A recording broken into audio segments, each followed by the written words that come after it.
Désormais sur Google, il y a de l'IA, une réponse de Gemini qui apparaît avant les résultats de recherche.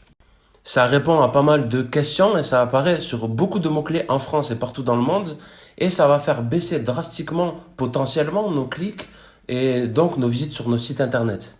Bon, c'est pas encore disponible sur tous les mots-clés, mais on voit qu'avant on avait ce qu'on appelle la position zéro comme ici. On voit que par exemple pour le Pokémon de Roucarnage en japonais, on avait 7 réponses et maintenant on a une réponse beaucoup plus courte avec l'IA qui ressemble à ça. Bon, pour beaucoup de mots-clés avant, sincèrement, ça n'apportait pas grand-chose de se positionner dessus, si ce n'est des clics.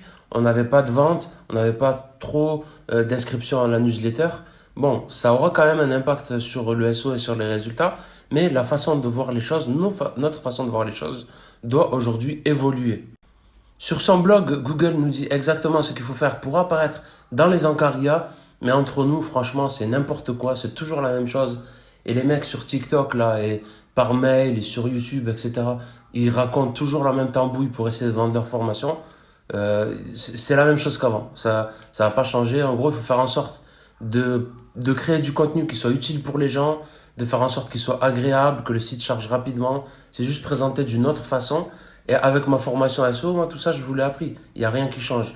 Peut-être que techniquement, il y aura certaines adaptations à faire, comme par exemple le fait de devoir être plus visible sur Bing, mais c'est sensiblement la même chose. Ça va changer à quelques ajustements. L'idée, c'est toujours ça. Si vous pensez à l'humain avant tout, à répondre à des problématiques, vous n'aurez pas de soucis. Moi d'ailleurs, j'ai déjà des clients qui ressortent dans ces encarts-là IA et qui ont déjà des visites qui viennent d'ici. L'idée maintenant, ça va donc être d'essayer d'apparaître ici, parce que vous voyez par exemple là, il y a un lien qui est cliquable. Bien sûr, il y aura toujours moins de clics qu'avant, mais peut-être que ça sera plus qualitatif. En tout cas, c'est ce que dit Google sur son blog, que les visites qu'on va recevoir seront beaucoup plus qualitatives, parce que les informations de base, quand il y a des mots-clés qui sont tapés dans son moteur de recherche, il y aura déjà l'info sur le moteur. Donc quand la personne clique, forcément, elle aura besoin d'en savoir plus, et voilà. Après, pour certains mots-clés, hein, comme le local, par exemple, plombier Toulouse, ici, vous voyez qu'il n'y a pas de modification pour l'instant. Et aussi, les requêtes transactionnelles, là, c'est toujours du local. Mais pour le transactionnel, quand on cherche à acheter en ligne, l'IA, pour l'instant, ne propose pas d'encart spécifique, bien qu'il y ait des encarts shopping, j'ai vu aux États-Unis. Mais pour l'instant, en France, je ne les ai pas vus ressortir. Bon, après, bien évidemment, on peut toujours se poser la question de est-ce que c'est pas du vol, tout ça?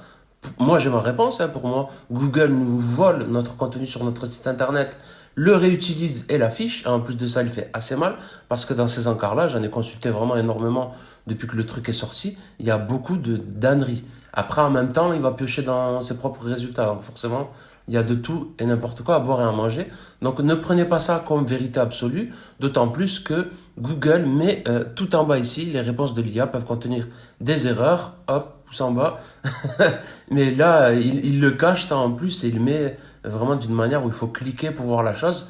Mais en tout cas, euh, oui, pour moi, personnellement, je trouve que c'est du vol de contenu parce qu'il se sert de ce qu'on a écrit pour le réafficher dans son moteur, étant donné la position aujourd'hui qu'il a actuellement sur le marché, qui domine le marché.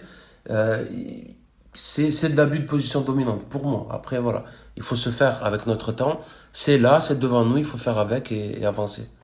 En tout cas, il faut rester positif et avancer, hein. C'est juste une manière différente de travailler. Maintenant, bon, moi, dans ma manière de travailler, ça va pas changer.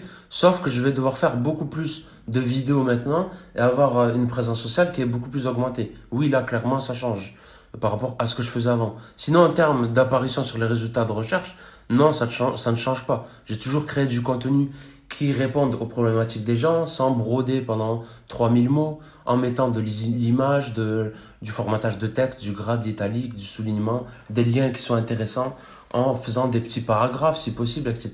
Tout ça, je vous l'apprends notamment dans ma formation. J'apprends le SEO qui est gratuite et le lien est en bio. Et restons optimistes parce que pour moi, quand même, je trouve que ces changements, ils sont bien pour les utilisateurs. On va devoir sortir de notre zone de confort quand on fait du référencement. Et l'humain n'aime pas ça, je comprends. Mais en tout cas, il y a beaucoup de positifs à retenir de tout ça.